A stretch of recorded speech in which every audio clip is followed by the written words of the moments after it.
Two Italian boats on patrol in the Adriatic torpedoed the dreadnought Van, one of the most powerful ships in the Austrian navy. The disaster hastened the end of Austrian hopes.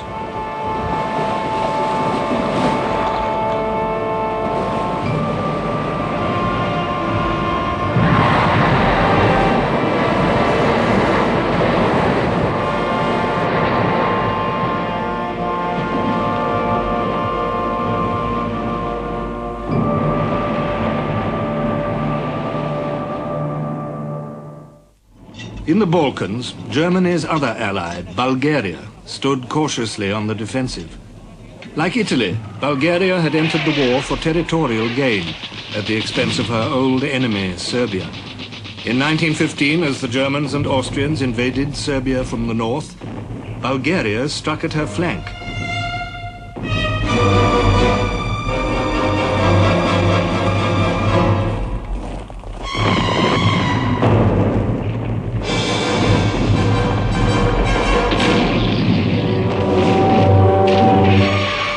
Serbs begged for Allied help, but how could they help this landlocked, isolated country in the heart of the Balkan mountains?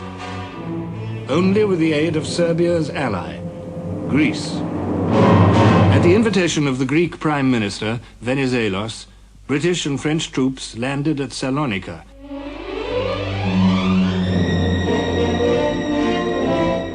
The force owed its existence more to diplomatic necessities than to the foresight of the military. The expedition was launched not to defeat the enemy, but to rescue the remains of the Serbian army and to prevent the whole of the Balkans from becoming an Austro-German province. But on the very day the Allies landed, Venizelos was dismissed by the pro-German King Constantine.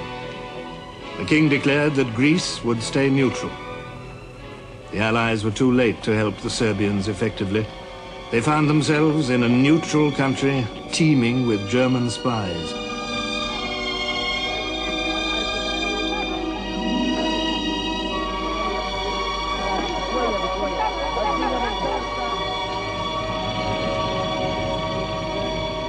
In the bare hills north of Salonika, they entrenched in a vast camp, known ironically as the bird cage.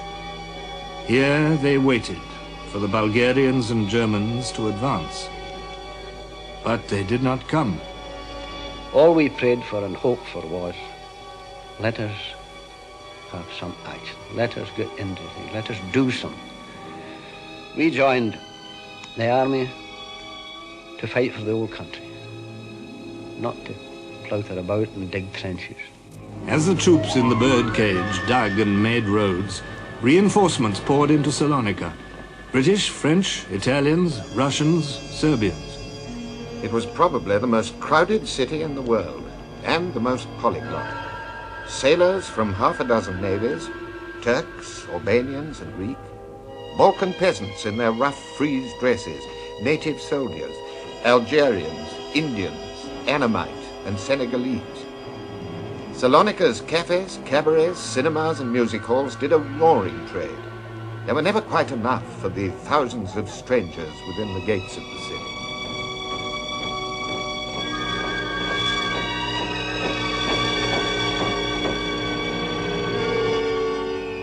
For 9 months, the Allies waited.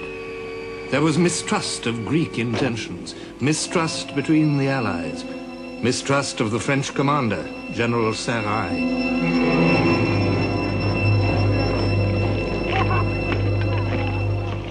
At last, in the early summer of 1916, the armies advanced north towards the distant mountains.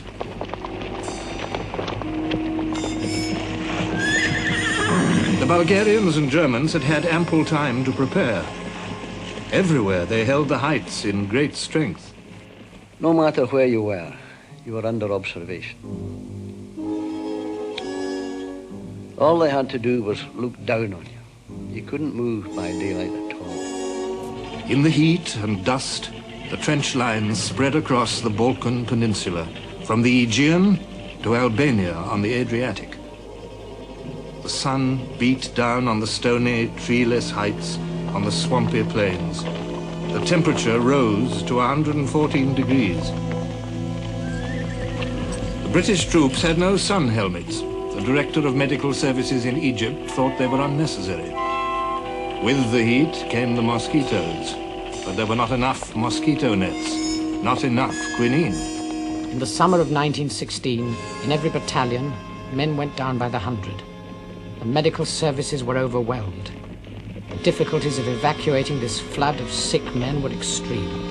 In 1916, there were 30,000 cases of malaria. In 1917, 63,000. In 1918, 67,000. It was then when you had an attack of malaria and you had, as a result, a chronic fit of depression, that it was hardest to keep one's reason.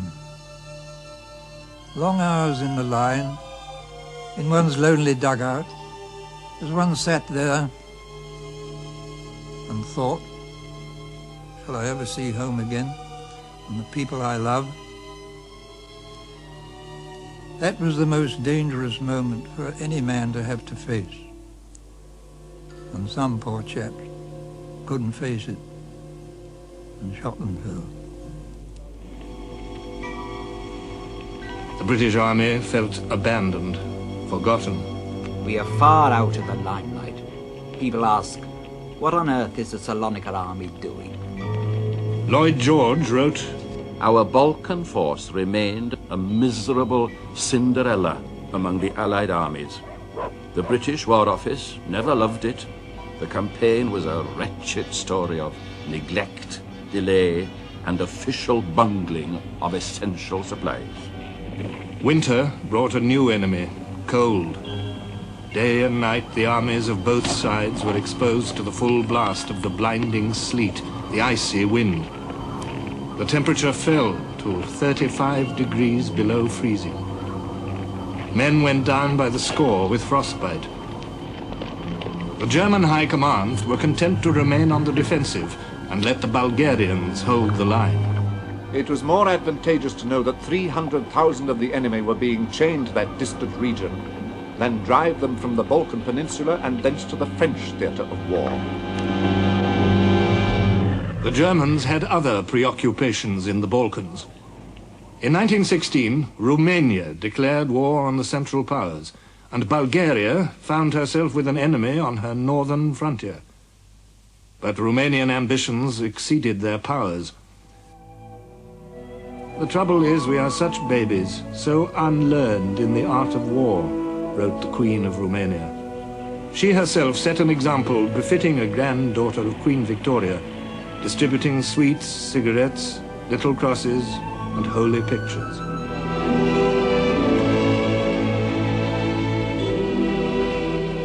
But crosses and holy pictures were not enough. The Romanian army was pitifully equipped and badly led. In the northwest, German and Austrian Alpine troops burst through the mountains into the central plain. Bucharest, the capital, fell without a struggle.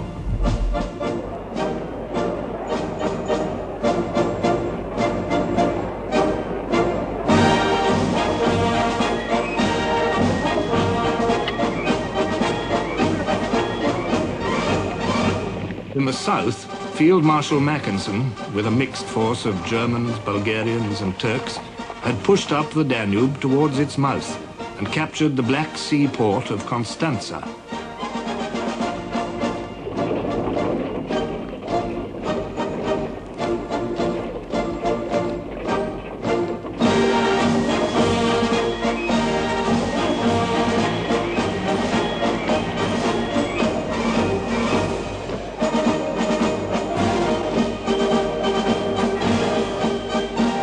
Three-quarters of the country had been overrun.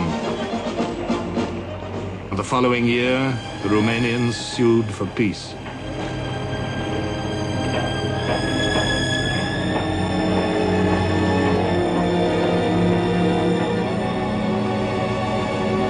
The Romanian catastrophe completed the tale of unrelieved failure for the Allies in the Balkans. They now resorted to political weapons. The majority of Greeks were neither pro-ally or